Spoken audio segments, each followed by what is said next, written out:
ډیرو محترمو مسلمانانو، نن یو بهترینه وظیفه د جمعې د شپې د جمعې شپه هم برکتي ده او دا وظیفه هم ډیره اعلی او د برکت وظیفه ده. محترمو، د بسم الله الرحمن الرحیم دا یو بهترین او پاورفل وظیفه ده، د حاجاتو دپاره، د مشکلاتو دپاره، د پریشانو دپاره او د برکتونو دپاره. کله چې انسان د برکت حاصل شي که نه د الله د سیډه، نو محترمو دا حاجت الله تعالی پوره کوي.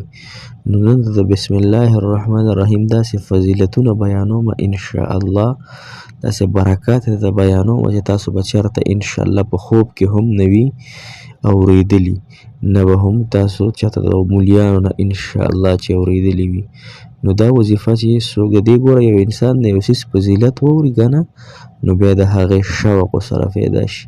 نن انشاء الله داسې بهترین او اسانه هم د بسم الله الرحمن الرحیم دې کې د الله جل شانه 3 نومونه دي.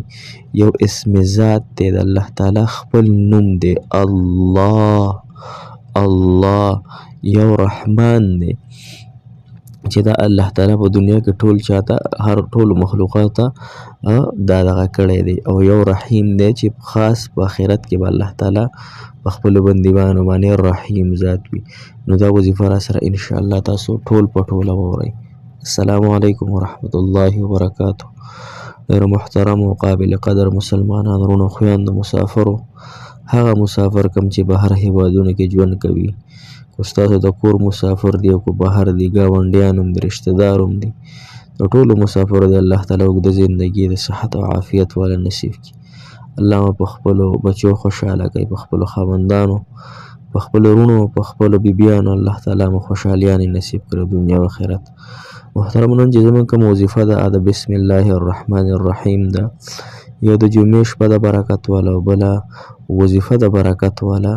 نو محترمو، 2 برکتونه چې یو ځای شي نو دې نه الله تعالی یو ښکلی نور سازي او انسان پې الله تعالی حاجات پوره کوي.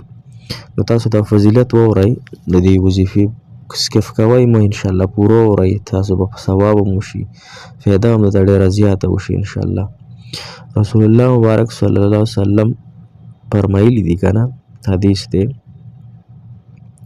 چې ما باندې یو داسې آیات الله جل شانه نازل کړی دی چې سیوای د حضرت سلیمان علیه السلام نه علاوه په بل چا باندې دا نه دی نازل شوی، یعنی په ما باندې او د سلیمان علیه السلام باندې دا آیات نازل شوی. هر څو 1,24,000 کم او زیات پیغمبران الله تعالی دنیا ته رالیږلي، لیکن دا فضیلت صرف 2 پیغمبرانو ته الله تعالی ورکړی، یو جناب محمد رسول الله صلی الله علیه وسلم ته، یو حضرت سلیمان علیه السلام ته.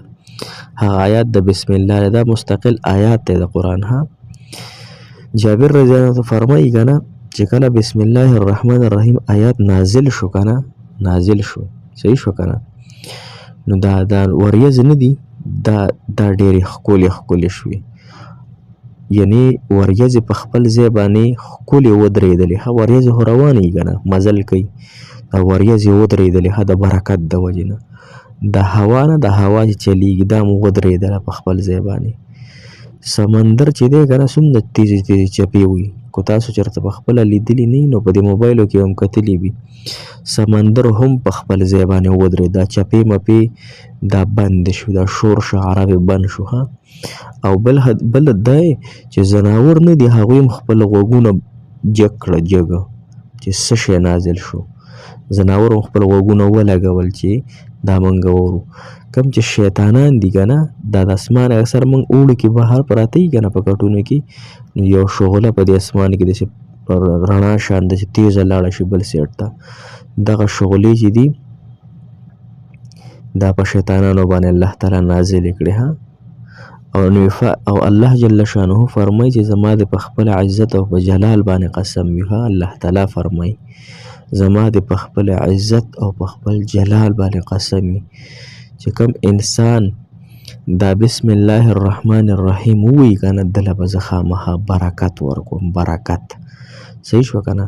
او حضرت ابن مسعود رضی الله عنه فرمایي که نه، د جهنم نه دی، دوزخ چې ورته موږ وایي جهنم، د دې 19 فرښتې دي. ها 19 او بسم الله الرحمن الرحیم کې هم نور لفظونه دي، ها با سین میم الف لام والعین، دا ون حروف چې دي کنه دا نور لستی او جهنم پرشتي نور لستی. نو کوم انسان چې وی چې زه د جهنم د پرشتو نه بچ شمه، نو محترم هغه لفکار دی چې د بسم الله الرحمن الرحیم وظیفه کوي او په تاکید سره کوي. ها او بعضی فرمایي چې 30 فرشتي دي.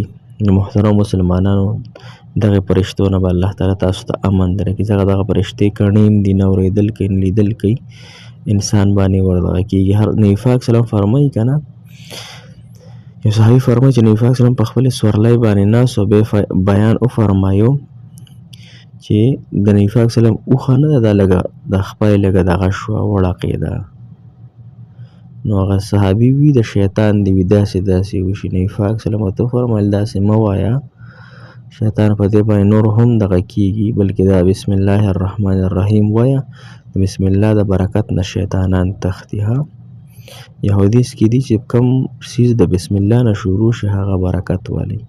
نو اوس وظیفه کومه یوه ده محترم مسلمانانو، داسې کار به تاسو وکئ چې لومبی 2 رکعته نفل وکئ، صحیح شو، ښه په ښکلې طریقې سره، په اخلاص سره، په ادب سره 2 رکعته نفل وکئ.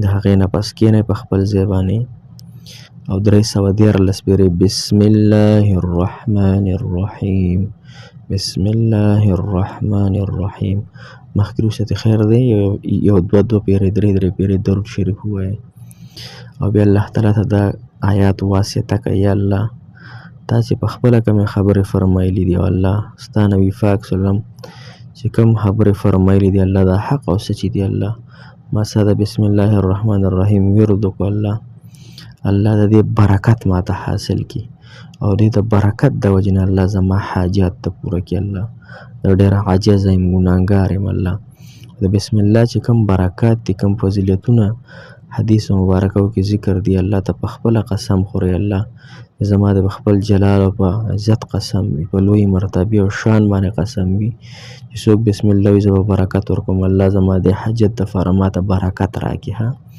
زما د حاجت د پوره کېدو دپاره ماته اسباب پیدا کړي.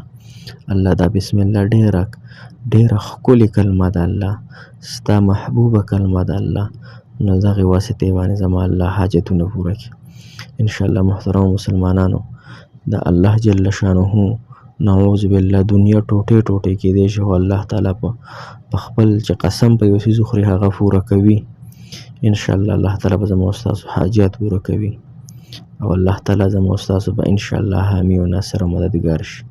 دغې طریقې سره انشاءالله دا وظیفه تاسو خامخا ضرور وکئ. ما عاجز ګناهګار هم په خپلو دعاګانو کې